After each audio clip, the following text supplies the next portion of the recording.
여러분 안녕하십니까? EBS 초대석 정관용입니다.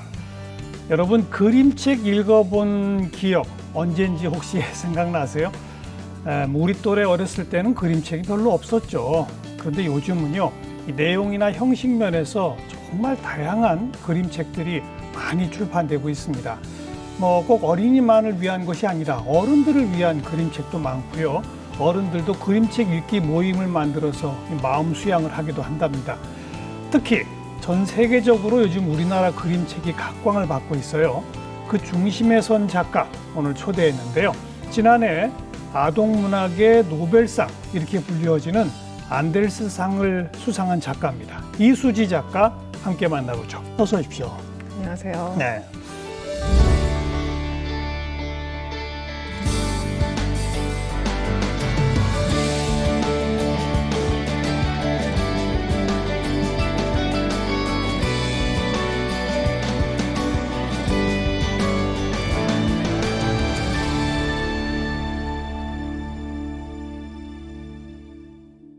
오늘 이제 이 작가님의 작품을 좀 이따 하나씩 같이 볼 텐데, 제가 처음에 얘기한 것처럼 요즘 그림책은 우리 머릿속에 고정관념으로 박혀 있는 어린이들이 유아용들이 이렇게 펼쳐보는 그림책하고 좀 다르더라고요.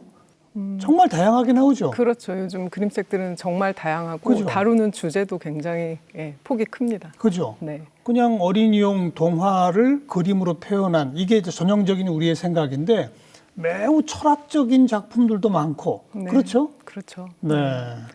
그리고 안데르센이라면 그 미운 오리 새끼, 또 벌거벗은 임금님, 인어공주 이런 거 만드신 분 맞죠? 네, 맞습니다. 그 상을 2년에 한 번씩 줘요?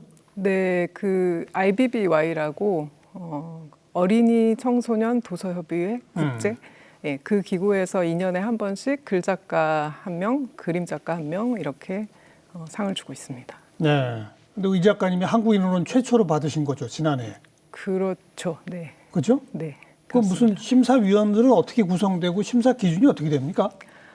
심사위원들은 그 IBBY에서 또 위촉을 해서 10명의 다양한 국적을 가진 사람들로 구성이 되고요. 그분들이 그러니까 거의 300권이 넘는 후보책들을, 그러니까 그 한 작가당 5점씩 그 대표작을 선정해서 올리게 되는데요. 네. 근데 이번 같은 경우는 62명이 후보였으니 전 세계에서, 그러니까 그 모든 책들을 읽고 서로 토론하면서 어떤 사람을 뽑을지를 결정한다고 합니다. 그 62명의 후보들은 그러면 누가 추천하는 겁니까? 그러니까 그게 또 이제 각 나라에서, 그러니까 IBBY가 있듯이 한국에는 KBBY가 있고요. 그 지부에서 2명씩, 그러니까 글작가 1명, 그림 작가 1명을 추천해서 올리게 되죠. 네. 글 작가, 그림 작가 이러니까 표현이 좀 그러네요. 그렇죠. 그러니까 글 작가는 우리가 생각하는 보통 동화, 아동 청소년 그 소설을 생각하시면 되고요. 그림 작가라고는 하지만 사실은 저도 그림책 작가이기 때문에 그림만 그리는 화가라기보다는 그 그림과 글을 결합해서 만든 그림책이라는 그렇죠. 매체를 다룬 작가를 대상으로 하게 되는 거죠. 예. 5작품씩 그 후보로 추천된 분들이 대표작을 꼽는다고 그랬잖아요. 네네. 우리 이 작가님은 그 5작품 중에 특히 주목받은 작품이 뭐라고요? 제 책 중에서는 이제 세계적으로 가장 많이 알려진 책은 파도야 놀자라는 책이고요. 네. 그래서 이제 그 책이 가장 많이 알려졌기 때문에 저의 대표작이 되었죠. 파도야 놀자? 네. 그리고 제가 사전에 좀 보니까 여름이 온다라는 책이 매우 주목받았다고 들었는데요. 네, 그 책은 근데 실은 그 5점을 선택할 때는 나오지 않은 상태였기 때문에. 아, 그래요?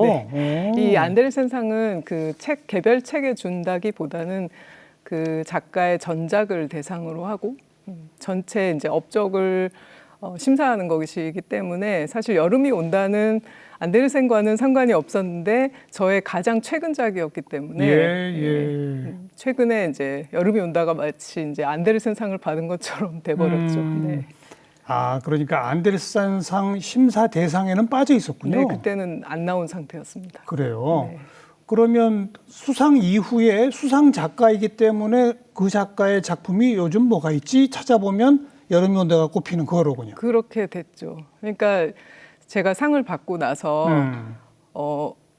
유난히 이제 보도가 많이 되었던 것 같아요. 예, 그러면서 사람들이 평소에 그림책을 사시던 분들은 당연히 사시고 예, 평소에 그림책이 뭔지 모르셨던 분들도 궁금해서 사시고 이렇게 하면서 여름이 온다가 굉장히 주목을 받았었죠. 네, 네. 바로 그 여름이 온다를 제가 지금 옆에 두고 있다가 네. 우리 이제 시청자분들께 보여드리려고 네네. 책이 아주 크고 두툼합니다. 네, 이게 총 몇 페이지 정도 되는 거죠? 그게 148페이지죠. 네. 동화책 어린이용이라기보다는 좀 두꺼워서 그렇기도 하고, 그다음 아마 이 딱 그림을 보시면 아시겠지만 제가 처음 방송 시작하면서 얘기한 우리 머릿속에 있는 고정관념으로서의 동화책과 그림책과 얼마나 다른지, 네. 이 색감이나 그림의 구성이나 이런 것들 하나하나가 정말 저는 정말 어떤 하나의 그 예술 작품을 본다고 할까? 그런 느낌이 들었거든요. 네, 감사합니다. 원래 이 작가님의 기본적인 그림 풍이 이렇게 되어 있습니까? 제가 이런 식으로 그리는 걸 좋아하기도 하고 사실 그림책은 어떤 이야기를 하느냐에 따라서 기법이 매번 변하기 때문에 그때그때 다르게 하는데 이 책 같은 경우는 제가 음악을 그림책으로 만들어 보고 싶다는 생각을 했었고요. 음악. 네, 그러니까 그림책은 굉장히 유연한 매체여서 다른 장르하고 잘 만나는 것 같아요. 그래서 비발디의 사계 중에서 여름이라는 악장만 떼서 1악장, 2악장, 3악장을 만들다 보니까 네, 원래 곡만 들어도 한 13분 정도 되더라고요. 편차는 있지만 그러니까 13분짜리 곡을 만들려면 이 정도 두께는 돼야 되지 않나 하는 생각이 비발디의 사계의 그 음악의 흐름을 그대로 그림으로 네. 표현해 봤다. 네. 그다음에 그 오선지도 중간에 잠깐씩 등장을 하고 그렇죠.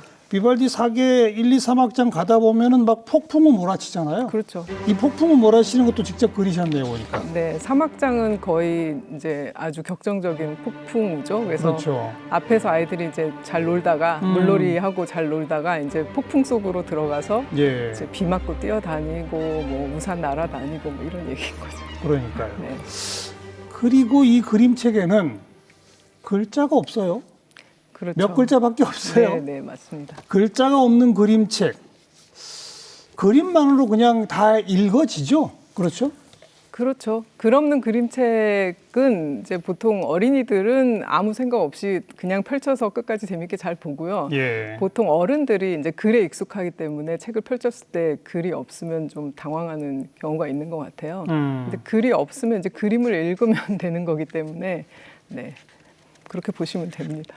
비발디의 사계는 원래 좋아하시던 음악이었습니까? 원래 좋아하기도 했고요. 그 이제 집에서 저희 아이들 어렸을 때 이제 음악을 틀어놓으면은 그 중에서 이제 사계에서도 여름 3악장에 굉장히 그 아이들이 좋아해요? 반응을 하더라고요. 그래서 저희 또 언젠가 여름에 막 태풍 치고 막 이랬던 날에 그 음악을 정말 최대 볼륨으로 틀어놓고 한번 들어본 적이 있었어요. 근데 그때 아이들의 표정이 정말 이렇게 황홀한 표정이 있잖아요. 그걸 보면서 아이들이 느끼는 음악은 어떤 걸까 이런 게 궁금해지기도 했었고, 이제 그런 것들이 계기가 됐었죠. 네. 네. 이 책도 비발디의 사계 여름을 틀어놓고 들으면서 보면 훨씬 좋을 것 같은데. 그렇죠. 워낙에 제가 작업할 때도 일단 작업실 들어가면 음악부터 걸고 이제 음악을 들으면서 이제 제 안에 있는 것들을 이렇게 모아서 준비를 하기도 하고 했기 때문에 그래서 그림책만 봐도 사실 음악이 느껴졌으면 좋겠는데 그러니까 뭐 눈으로 듣는 음악이라고 표현을 할까요? 그렇지만 또 그림책인데 음악이 없으면 섭섭하기 때문에 여기 QR코드를 넣어서 음악을 들으면서 이제 넘기면서 맞춰가면서 볼 수 있도록 했습니다. 이 책에 QR코드를 직접 넣어서 그걸 이제 이 스마트폰으로 하면 음악이 나오는군요. 그렇죠. 그걸 들으면서 책을 읽어라. 그렇죠. 네, 또 다른 느낌일 것 같아요. 이걸 읽는다고 표현하는 게 맞습니까? 그러니까요. 예. 근데 그게 사실 의도이기도 했어요. 그러니까 그림책이란 것은 글을 읽고 글과 그림과의 관계를 생각하면서 내 안에서 이야기가 만들어지는 걸 보는 과정이라고 할 수 있을 텐데 저는 이제 글 없는 그림책에 또 관심이 많다 보니까 음악처럼 그러니까 음악은 우리가 막 분석하면서 듣지 않잖아요. 그러니까 귀로 그냥 흘러 들어온 것이 이렇게 훑고 지나가면서 내 안에서 어떻게 나의 마음을 흔들리게 하는가를 관찰하는 게 사실 음악을 듣는 방법일 텐데 예. 책도 그럴 수 있지 않을까라는 생각이 들어서 이제 시도를 해봤던 겁니다. 우리 작가님은 서양화 전공이시죠? 네, 원래 미술 전공을 해서 네. 근데 그림책하고 서양화하고는 어떻게 연결되는 걸까요? 뭐 같은 그림이죠. 네, 물론 네. 그림이죠. 저는 이제 서양화를 전공했는데 그러면서 동시에 이제 책이라는 매체에 관심이 많이 있었어요. 근데 졸업하고서는 뭐 그림으로 이제 할 수 있는 일을 찾다 보니까 일러스트레이션 일을 하게 되면서 이제 그림책을 이렇게 세계에 발을 들이기는 했는데 그때까지는 사실 잘 몰랐고 예. 그냥 저의 그림 작업을 그림이라는 언어로 하는 작업을 책이라는 매체랑 어떻게 결합시킬까 이런 거를 이제 고민하던 와중에 마침 뭐 북아트라고 하는 과정이 있는 거를 알고 이제 공부를 하러 가게 됐어요. 어디로요? 영국으로요. 네. 근데 거기서는 이제 거기도 북아트란 거는 순수 미술의 한 분야로 이제 들어가 있는 건데 예. 그야말로 이제 책이라는 매체를 가지고 온갖 예술가들이 모여서 자기 작업을 하는 그런 과정이었죠. 네. 그러면서 그림책에 오히려 더 관심을 가지게 되고 그렇겠죠. 네, 그렇게 되었습니다. 북아트, 서양화 전공, 북아트, 그림책. 뭐 자연스럽게 네, 연결이 되네요. 저한테는 아주 자연스럽게 연결됐습니다. 그래서 그 북아트 과정 영국에서 공부하시면서 첫 책이 나온 게 된 겁니까? 그렇죠. 이제 그 과정에서 이제 졸업 작품으로 책을 하나씩 이제 만들게 되어 있는데 예. 그때 저는 이제 이상한 나라 앨리스라는 전시를 보게 되면서 다시 책을 읽게 됐고 그 책을 이제 어른이 돼서 읽으니까 정말 재미있는 텍스트더라고요. 그래서 그 텍스트의 일부분들을 가지고 책을 만드는 작은 책들을 만드는 연습을 하다가 이제 결국 이제 저의 버전의 이제 이상한 나라 앨리스를 만들겠다고 생각을 하고 더미북을 만들었는데 더미북이 네. 뭡니까? 더미북은 보통 이제 그림책을 출간하기 전에 이게 책의 꼴을 가졌을 때 어떤 모양일까를 이제 예상하면서 만들어보는 가제본 책을 말을 하거든요. 정식 출판이 아니고 그쵸. 네. 작가가 그냥 가제본으로 만들어낸 그쵸. 네. 그걸 더미북이라고 하는군요. 네. 그 더미북을 가지고 이제 이탈리아 볼로냐의 아동 도서전에 놀러 갔다가 잘 몰랐어요. 뭐 하는 곳인지 그냥 책이 많다 그래서 예. 놀러 갔습니다. 친구와 갔다가 뭐 거기 있는 사람들이 다 책하는 사람들이니까 이렇게 연결돼서 책을 보여주고 하던 과정에서 어떤 아티스트북을 주로 이제 출판하는 이탈리아 출판사와 연결이 돼서 이제 출간을 하게 된 거죠. 졸업 작품이 네. 가제본된 채로 보여줬더니 출판사에서 덥석 받았군요. 네, 덥석은 받았는데 이제 끝까지 잘 만들어서 한번 보내봐라라고 했죠. 그렇지만 그런 제안을 받는 것조차도 저는 너무 기쁜 일이었기 때문에 그렇죠. 네, 그렇게 연결이 됐죠. 이탈리아 볼로냐 아동 도서전도 세계적으로 제일 유명한 데 아닙니까?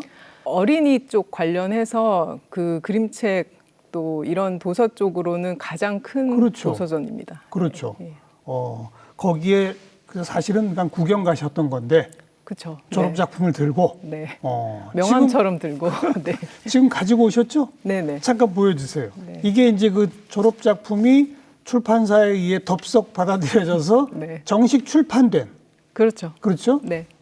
출판이 됐는데 사실 이 책은 저의 그 졸업 작품이었기 때문에 책에 관한 저의 고민들이 다 들어있어요. 그렇겠죠. 그러니까 책은 왜 네모난가? 책은 왜 한쪽 방향으로 넘기나? 오른쪽 페이지만 쓸 때는 어떤가? 양쪽을 다 쓸 때는 어떤가? 전체적으로 어떤 순환 구조를 가질 수 있나? 뭐 이러저러한 고민들을 담은 책이어서 사실은 일반적인 어린이 책이라고는 할 수 없는 책이라고 저는 생각을 했는데 출간 제의를 받고 그다음에 그 출판사가 이거를 뭐 편집하거나 수정하거나 그런 과정이 전혀 없이 제가 만든 그대로 이 사이즈조차 그대로 냈어요. 원본 그대로. 네네. 그러니까 그거를 보고 이 동네는 정말 자유로운 곳이구나. 그럼 계속 내가 이런 식으로 해나가면 되겠구나라는 자신감을 얻게 된 거죠. 네. 그게 이제 최초의 책이 되는 것이고 제가 그전에도 일은 했었지만 제가 처음부터 끝까지 온전하게 다 작업한 책으로는 처음인 그렇죠. 거죠. 네. 그게 20년 전쯤 되나요? 그렇죠. 1년 전? 네. 그 사이에 모두 몇 권의 그림책을 만드셨는지 혹시 기억하십니까? 20 몇 권이라고만 대충 알고 있습니다. 네. 거의 뭐 1년에 한 권꼴 정도 이렇게 봐야 되겠네요. 네, 작업은 꾸준히 했고요. 예, 또 예. 출판사에서 출간된 책들과 또 제가 독립 출판한 책들과 이런 것들이 섞여 있습니다. 조금 아까 언급한 이 국제적으로 인정받는 이탈리아 볼로냐의 아동 도서전, 이게 안델센상을 수상하시면 그 다음 해 볼로냐 아동 도서전에서 뭔가를 맡게 되신다면서요? 네, 세계의 그 큰 유명한 도서전과 상들은 서로 좀 어느 정도 연결이 돼 있어서 안델센 상을 받은 사람과 그다음에 브라티슬라바에서 BIB라는 또 상이 있어요. 그 상을 받은 사람이 이렇게 경연으로 바꿔가면서 볼로냐 도서전에서 개인 전시를 하고 그러면서 그 해의 애뉴얼 그 커버 카탈로그 커버를 이제 장식하게 되죠. 이번 해에 제가 했습니다. 그래서. 네, 작년에 안델센 수상, 금년에 볼로냐 아동 도서전에서 개인전, 네. 그리고 전체 카탈로그의 표지 장식. 그렇죠. 네. 개인전에는 뭐를 이렇게 하셨어요?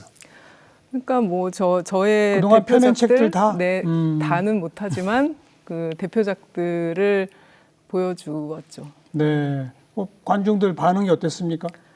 그 도서전이 이제 이번에가 그 코로나 이후에 그 이전 수준을 회복한 첫 도서전이었거든요. 그랬겠죠. 예, 그러니까 그 전까지 서로 너무 그리워들 하다가 예, 전 세계 이 그림책 하는 출판 쪽 사람들이 이제 거의 너무나 이렇게 부푼 가슴을 안고 모여들었기 때문에 분위기도 되게 좋았고요. 그리고 그 도서전 맨 앞에 입구 쪽에 이 전시장이 있기 때문에 제 그림을 보지 않고는 지나갈 수 없는 구조로 그렇죠. 돼 있었죠. 예, 그랬고 또 이번에 뭐 한 나흘 동안 진행이 되는데 거의 뭐 2만 9천 명 정도가 왔다 갔다고 하더라고요. 근데 그게 이제 일반 관객들이라기보다는 다 그림책 관계자들이거든요. 작가들, 출판사. 그렇겠죠. 네, 그래서 저한테는 정말 의미 있는 전시였죠. 네. 많은 사람들과 이야기도 나누고 예. 다들 즐거워했습니다. 그 개인전 이후에 혹시 우리 출판사에서 책 좀 내주세요 이런 의뢰가 마구 쏟아지지 않습니까? 마구 쏟아집니다. 농담이고요. 네. 뭐 계속 그 좋은 관계를 유지하면서 그죠? 오는 출판사들이 이제 나라마다 있어요. 그러니까요. 예, 그분들도 가서 이제 서로의 생사를 확인하고 코로나를 잘 지내온 거에 대해서 축하하고 그랬죠. 그러니까 그동안 이제 우리 국내 출판사에서 펴냈던 책들도 이제 해외 여러 나라에서 펴낼 수 있는 거 아니겠습니까? 네. 저는 뭐 계속 그 앨리스가 이탈리아에서 나온 이후로 국내 출판사들과도 계속 일을 하고 해외와도 계속 일을 해왔어요. 그렇죠. 네. 특히나 우리 작가님 그 작품은 이 글자가 별로 없어서 네, 맞습니다. 번역할 필요도 별로 없고. 네, 다들 그냥 표지만 바꾸면 되는데 굳이 왜 판권을 사야 하느냐라는 농담도 하기도 합니다. 네. 아까 이제 영국에서 북아트를 공부하시고 자연스럽게 그림책 작가로 이제 데뷔하시게 됐다라고 했는데 우리나라 직업 분류상에는 그림책 작가라는 직업 분류가 없었다면서요? 네, 그게 정말 최근의 일이에요, 사실은. 저는 계속 제 스스로를 이제 그림책 작가라는 말을 열심히 하고 다녔습니다만 그 보통 포털 사이트나 무슨 온라인 서점이나 하여튼 저를 분류해서 제가 올라가 있는 그 설명에 보면 항상 뭐 일러스트레이터, 동화 작가, 심지어는 만화 작가라고 소개되는 것도 있더라고요. 근데 분명히 동화와 그림책은 다르죠. 네, 일러스트레이터도 맞지만 저는 이제 그 책을 만드는 모든 과정에 관여한다고 생각하기 때문에 그림책 작가라는 말을 이제 좀 힘주어서 하는 편이고요. 그래서 그 만화가로 분류한 쪽은 좀 너무했다 싶어서 저는 만화가는 아니니 그림책 작가로 바꿔주세요라고 했더니 답이 왔는데 그림책 작가는 직업 분류명에 없습니다라는 답이 온 거예요. 그래서 저와 같은 문제의식을 가진 작가들도 많았기 때문에 이제 그림책 협회를 통해서 이제 계속 문제 제기를 해왔는데 우연인지 필연인지 이제 제가 상을 받고 나서 다시 이제 메일이 왔더라고요. 어제까지는 아니었는데 오늘부터 그림책 작가라고 네, 네, 그렇게 됐습니다. 말씀하신 대로 만화 작가는 말도 안 되고 동화 작가도 동화는 이야기로 된 어린이 책 그렇죠. 그런 것이고 일러스트레이션이라고 하는 건 꼭 책의 형태를 띄어야만 되는 게 아니잖아요. 그렇죠. 모든 그 그림이 사실은 일러스트레이션이기도 그러니까요. 하고 예. 네, 그렇기 때문에 그림책 장르라는 것을 좀 정확하게 정립할 필요를 저희도 많이 느끼고 있어요. 일러스트레이션을 응용해서 책으로까지 완성되는. 네, 그림책 자체에 논리가 있는 것이고, 그렇죠. 네, 또 저 같은 경우는 글이 없는 형태로 그림이라는 언어만을 가지고 책을 만드는 거기 때문에 예. 그것은 뭐 미술이면서 문학이고 또 문학이면서 미술인 굉장히 독특한 장르죠. 근데 그렇죠. 또 맹점으로 미술이면서 문학이기 때문에 미술은 미술 분야에서 지원을 못 받고 문학은 또 문학 분야에서 또 지원을 못 받는 현실이었고, 그래서 그림책은 이상하게 이제 다원 예술이라는 애매한 카테고리에 묶여서 아, 그래요? 네, 이렇게 분류되곤 했기 때문에 예. 이렇게 그림책 작가로 등재되는 것이 사실 별거 아닌 것 같긴 하지만 어떤 장르를 정확하게 하는 데서는 굉장히 중요한 일이라고 생각해요. 그럼 문학은 문학으로 지원받고 미술은 미술로 지원받는데 그렇죠. 네. 다원 예술인 그림책은 지원이 없습니까? 그럼? 그러니까 그런 형태가 명확하지 않은, 그러니까 세상의 분류에 정확하게 들어가지 못한 예술들이 한꺼번에 묶여 있는 곳에서 경쟁을 해야 되기 때문에 네, 더 힘들죠. 그렇군요. 네. 이제는 전 세계적으로도 그림책 작가들이 굉장히 많지 않습니까? 그렇죠. 그죠? 네. 우리나라에도 최근 굉장히 많아졌고요. 그죠? 네, 네. 많기도 하고, 아니, 실제로 많지는 않습니다만, 이제 정말 그 그림책이라는 장르가 이제 확립이 돼가고 있고, 또 특히 우리 그림책 작가들이 굉장히 잘하고 있거든요. 예. 뭐 밖에서 상도 많이 받아오기도 예, 하고, 예. 실제로 굉장히 높은 수준이기 때문에 도서전 가면 그 한국과는 항상 분벼요. 예. 그래서 이제 사실 그림책 쪽의 지원도 이제 많이 생기는 것 같고요. 네, 고무적이라고 생각합니다. 그 우리 국내 작가들이 해외에서도 많이 인정받고 그러는데 대부분 백그라운드는 작가님하고 똑같이 미술 전공부터 시작한 분들이 대부분이니까 어떻습니까? 그게 되게 재미있는 지점인데요. 그러니까 그림책 작가들은 굉장히 다양한 백그라운드를 가졌습니다. 그래요? 네, 네. 그래서 그렇기 때문에 사실 다양한 이야기가 나오는 거라고 생각하고요. 어떻게 보면 글과 그림과 그다음에 이제 책이라는 이 물성을 가진 매체와 예. 그다음에 독자로서의 어린이까지 포함하는 사람들과 함께 이렇게 움직이는 사람들이어서 정말 제주꾼들이라고 생각해요. 네. 백그라운드가 아주 다 다양하군요. 네, 네. 뭐 건축하다가 그림책 하시는 분도 있고, 네. 또 뭐 문학하다가 오신 분들도 있고, 또 그냥 광고하다 오신 분들도 있고, 선생님 하셨던 분. 그러니까 정말 그러니까 사실 그림책 작가는 누구라도 될 수 있는 거죠. 네. 그렇기 때문에 다양한 이야기가 나올 수 있는 거고. 그래도 기본적인 그림 솜씨가 있어야 되지 않을까요? 그렇죠. 네. 자기가 하고 싶은 이야기를 정확하게 원하는, 그러니까 잘 그리고 못 그리를 떠나서 정확하게 보여주는 정도의 능력들을 갖추고 시작하죠. 그렇죠. 네.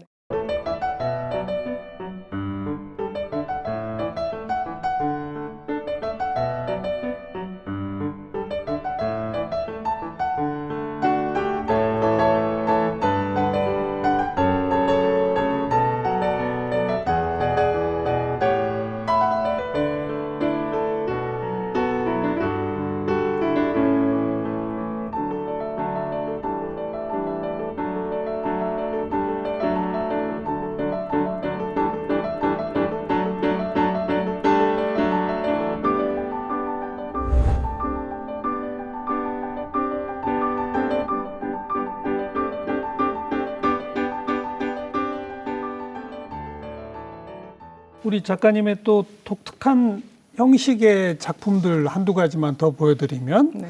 이거 이제 영어로 Open This Little Book이라고 하는 제목의 책인데 네. 표지를 넘기면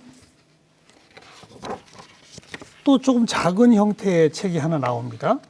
요걸 넘기면 또 더 작은 형태의 책이 나오고요. 네. 넘기면 또 더 작은. 사실 계속 족이 있는 예. 그 첫 번째 빨간 책 안에 주인공이 무당벌레거든요. 근데 무당벌레가 갖고 있는 초록색 책이 있잖아요. 작은. 예. 그 책이 오른쪽에 지금 쥐신 그 책인 그렇죠, 거죠. 그렇죠. 그래서 들고 있는 책 속으로 얘가 들어가면 음. 또 다른 캐릭터를 만나서 걔가 들고 있는 책 속에 또 들어가고 해서 거의 이제 책 속의 책이자 꿈 속의 꿈으로 그렇죠. 들어가는 것 같은 그런 이야기인 거죠. 그러네요. 녹색을 넘기면 네. 개구리가 이제 또 개구리가 주황색 책을 주황색 들고 있죠. 책을 들고 네. 있고 그 다음이 주황색이고 네.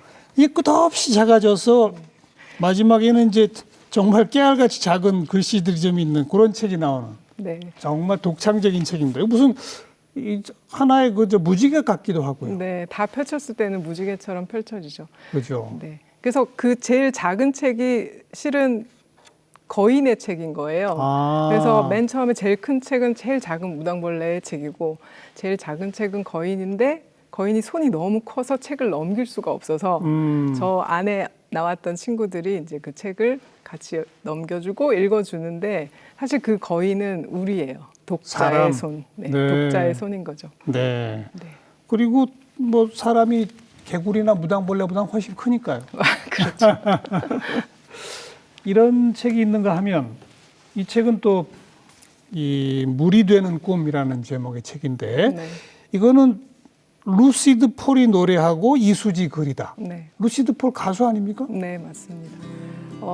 그 저게 노래인데 그 노래로 그림책을 만들어 보겠냐는 제안을 받았어요. 좀 그래서 그 노래 가사를 들여다 보니까 계속 물이 뭔가가 다른 어떤 것으로 돼가는 이야기더라고요. 물이 예, 씨가 예. 되고 바람이 되고 꽃이 되고 그래서 이렇게 한 바퀴 돌아서 다시 물이 되는 꿈 이렇게 끝나는 그런 책인데 그러니까 무슨 사건 사고가 있는 이야기는 아니지만 그 노래 가사 자체가 되게 아름답고 그 공간이 커서 제가 들어가서 놀기가 좋은 텍스트라는 생각이 들었어요. 예. 그래서 저 책은 오픈 디스 리틀 북 이 작은 책을 펼쳐봐는 안으로 들어가는 책이라면 밖으로 나와서 이렇게 하나의 커다란 책이 될 수도 있지 않을까 하는 생각에서 만들어봤던 책이에요. 그 밖으로 하나의 커다란 책이란 게 무슨 뜻이냐면요. 네. 이렇게 넘기면 그냥 뭐 그림책입니다. 한 페이지 한 페이지 다 이렇게 넘어가는 뭐 물이 많이 등장을 하고 뭐 그런 그림책인데 이게 하나로 다 연결이 돼 있어요. 이게 전부 펼치면 이게 총 이게 몇 미터나 되는 겁니까? 다 펼치면 거의 6m 됩니다. 네. 한 장의 그림이에요, 이게 사실은. 맞아요. 다 그죠? 연결됩니다. 네. 그 물이 되는 꿈의 가사가 예. 저한테 느껴진 게 그냥 물의 속성, 그러니까 하나로 다 이어지고 어디든 갈 수 있고 뭐 무엇이든 될 수 있는 예, 그런 상태처럼 느껴져서 그 내용이 이제 형식이 되는 거죠.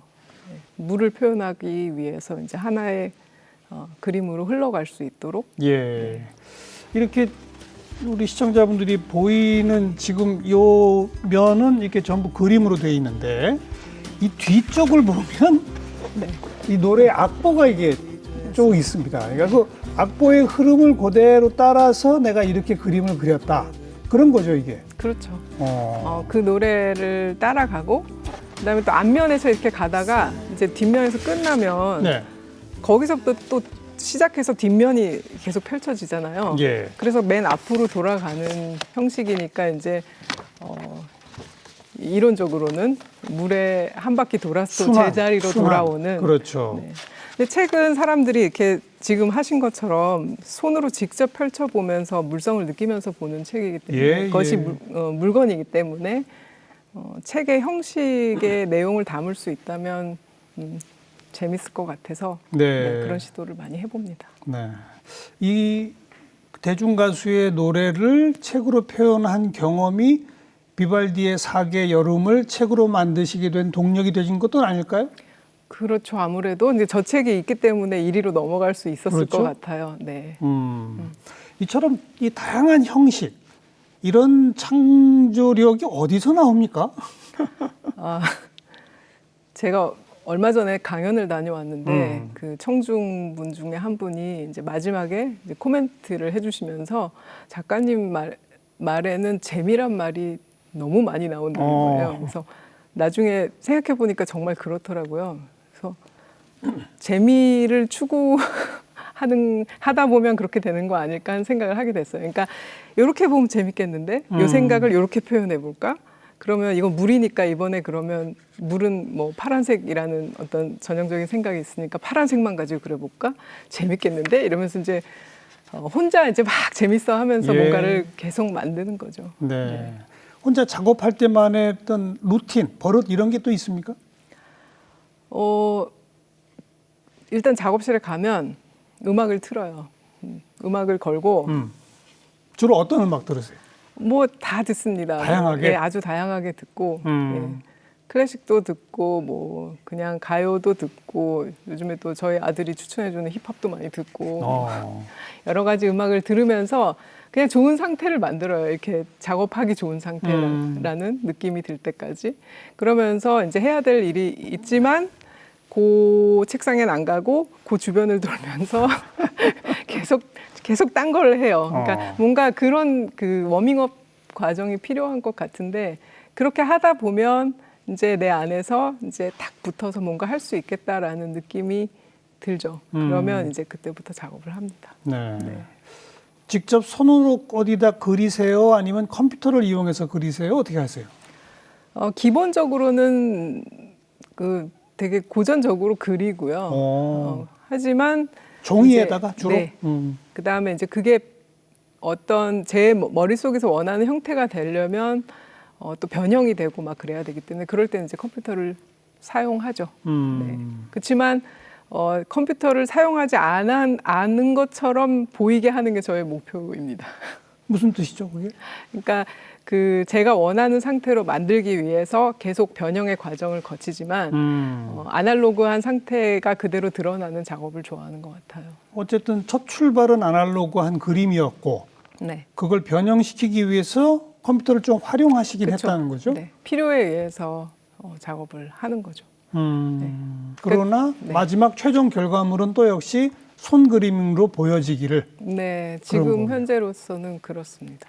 그러니까 저는 그 종이만 보면 항상 가슴이 뛰어요.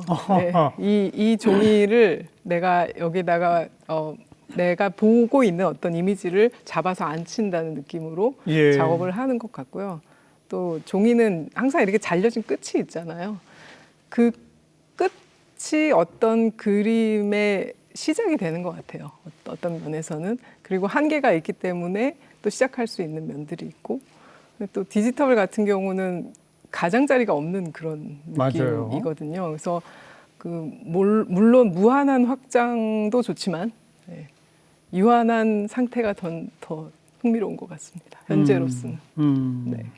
그 요즘은 디지털 상태에서도 다양한 작품들을 시도하는 분들도 많지 않습니까? 그렇죠. 근데 이 작가는 그쪽하고는 좀 거리가 있는 겁니까?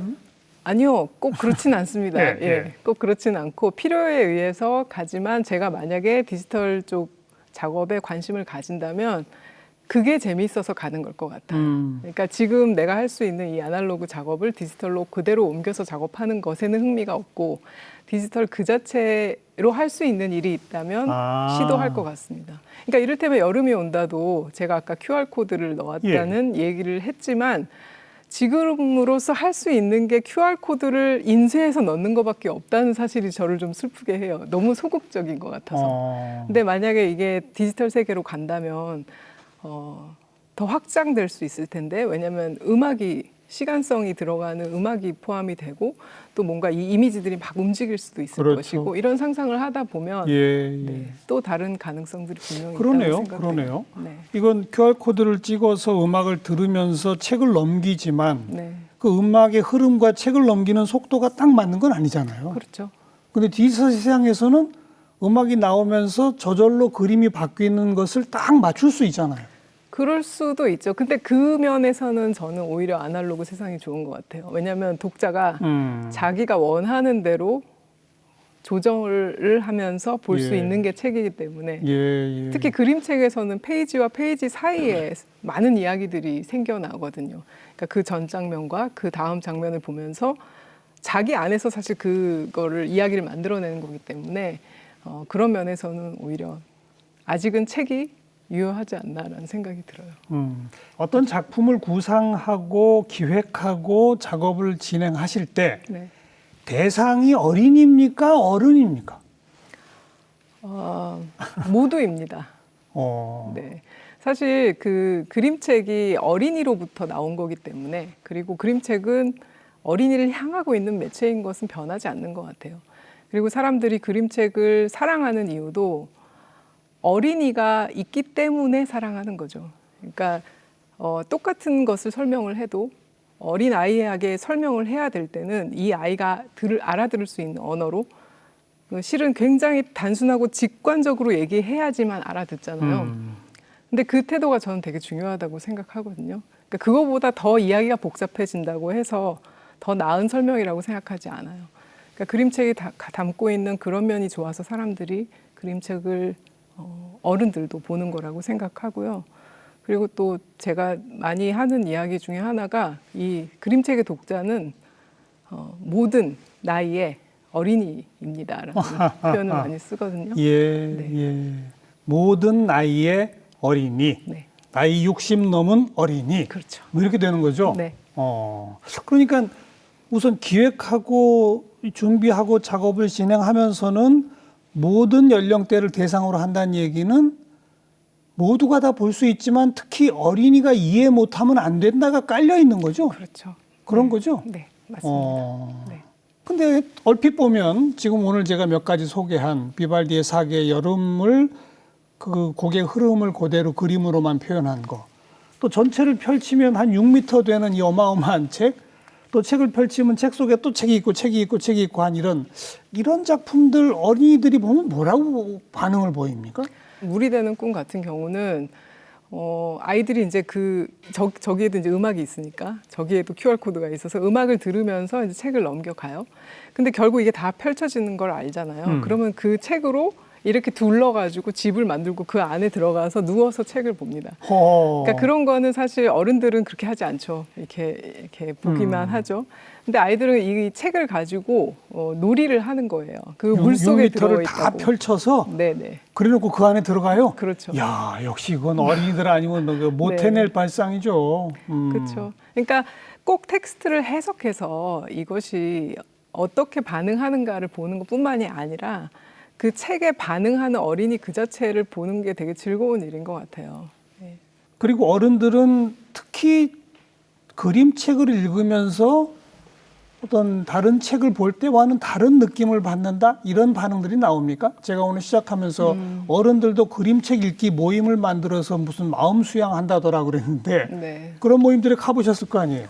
그 모임 자체에 가본 적은 없지만 모임을 하시고 저한테 얘기는 많이 해주세요. 예, 예. 네. 그때도 굉장히 많은 얘기들이 나옵니다. 예. 그러니까 물이 되는 꿈을 계속 얘기를 하게 되는데 저것도 사실은 저기 나오는 주인공 아이가 그 지상에서보다 물속에서 더 자유로운 아이예요. 맨 처음에 수영장에 이제 휠체어가 놓여져 있거든요.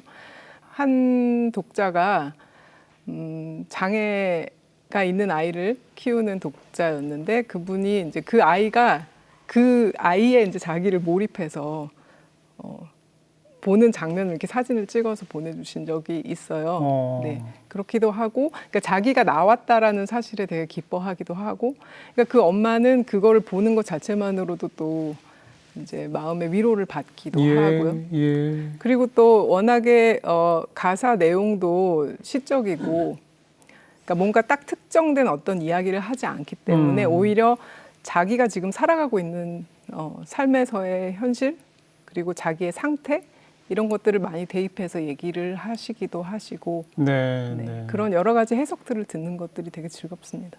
그 우리나라에도 그림책 협회도 있고 뭐 하다고 그러지 않았습니까? 네네. 또 국제적인 뭐 볼로냐 도서 전시도 있고 뭐 이런 그럼 그 업계에서 아마 분석이 돼 있을 것 같아서 여쭤보는 건데 네. 이런 그림책들을 구매하는 분들이 어른들이 자기가 보기 위해서 구매한다와 내 아이를 보여주기 위해서 구매한다와 네.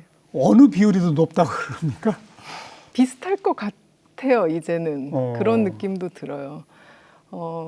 제가 이제 무슨 강연 후에 이제 사인회를 한다거나 할 때 책을 펼치면 이제 사인해주면서 누구 이름으로 할까요? 하고 물어보면 예전에는 저 거의 100% 아이 이름을 써달라고 하셨는데 요즘에는 아이는 제껴두고 제 이름을 써주세요. 이건 제 책이에요라고 하시는 그렇죠. 독자들이 정말 많고요. 그렇죠. 네, 그런 거 보면 그림책이 이제 정말 모두를 대상으로 하는 어떤 장르로 네. 확립돼가고 있는 거 아닌가라는 생각이 듭니다. 그 제가 초반에 설명한 것처럼 그냥 동화를 그림으로 그려서 책을 잘 못 읽는, 글씨를 아직 모르는 유아들한테 보여주던 것이 그림책의 시작이라고 볼 수 있잖아요. 그렇죠. 근데 그거로부터 이제는 어른들이 마음의 치유를 하는 책으로의 그림책의 전환, 그 터닝 포인트가 언제라고 봐야 됩니까? 최근의 일인 것처럼 오, 느껴져요. 네, 근데 이게 다 같이 가는 것 같아요. 이게 점점 이제 이미지 중심의 사회로 간다라는 그렇죠. 진단을 하는 것처럼 이미지 중심의 사회인데 어떤 이미지이냐, 그리고 그 이미지를 읽어내는 능력에 관한 것이기도 하고, 그러니까 글 없는 그림책 같은 경우는 더 그렇죠. 그러니까 그림의 코드를 읽을 수 있어야지 그 다음으로 넘어가는 거기 때문에 예. 실은 글을 못 읽는 어린 아기들을 위한 책인 것도 맞지만 라기보다는 그 이미지를 읽어낼 수 있는 그 능력을 가진, 문해력을 가진이라고 요즘 많이 표현을 하죠. 그런 사람들이 더 좋은 어떤 텍스트를 원하는 거 아닌가라는 예. 생각이 들기도 해요. 예. 지금 끊임없이 작업하고 계시죠? 그렇죠. 현재 작업하고 계신 거는 뭡니까? 현재는 제가 저 혼자 작업하기도 하지만 또 그림책 작가 여럿과 같이 프로젝트를 하기도 해요. 예. 근데 바캉스라는 이름으로 이게 좀 노는 느낌으로 하자라는 되게 캐주얼한 이름인데 그런 이름으로 우리나라 옛 이야기를 현대적으로 해석하는 작업들을 하고 있어요. 예, 독립출판으로 내거든요. 근데 이번에는 저희가 항상 그 서울국제도서전에 책을 만들어서 나가는데 국립중앙박물관에 가서 각자 마음에 드는 유물을 하나씩 찾아와서 그 유물에 관한 책을 만들자라는 프로젝트를 했어요. 그래서 저 같은 경우는 그냥 이렇게 뭘 할까 정말 계획 없이 박물관에 들어가서 이렇게 쭉 다니다가 제 마음에 들어온 것을 이제 책으로 만드는데 저는 백자실에서 이렇게 딱 멈춰선 거예요. 갑자기 백자가 너무 이렇게 살아있는 물건처럼 보여서 네, 백자에 관한 반대말 책을 만들었고요. 네, 이런 식의 작업을 동료 작가들하고 꾸준히 하고 있고요. 그리고 지금은 지금 말씀드린 것 같은 그림책에 관한 저의 생각을 글로 써서 묶는 에세이 작업을 하고 있습니다. 그림책에 관한 나의 생각을 이제 글로 보여주마, 이게 되는 거예요. 네, 그렇기도 하고 또 각 책마다 이제 비하인드 스토리가 많잖아요. 그렇죠. 그래서 어떤 책을 어떤 생각으로 만들었는지에 관한 그런 이야기를 써보고 있습니다. 하여튼 새롭게 펴내시는 책마다 어쩜 이렇게 독창적일 수가 라고 하는 느낌 받을 수 있도록 많은 작품 펴내시길 바라겠습니다. 감사합니다. 오늘 귀한 시간 좋은 말씀 잘 들었습니다. 고맙습니다. 네, 감사합니다.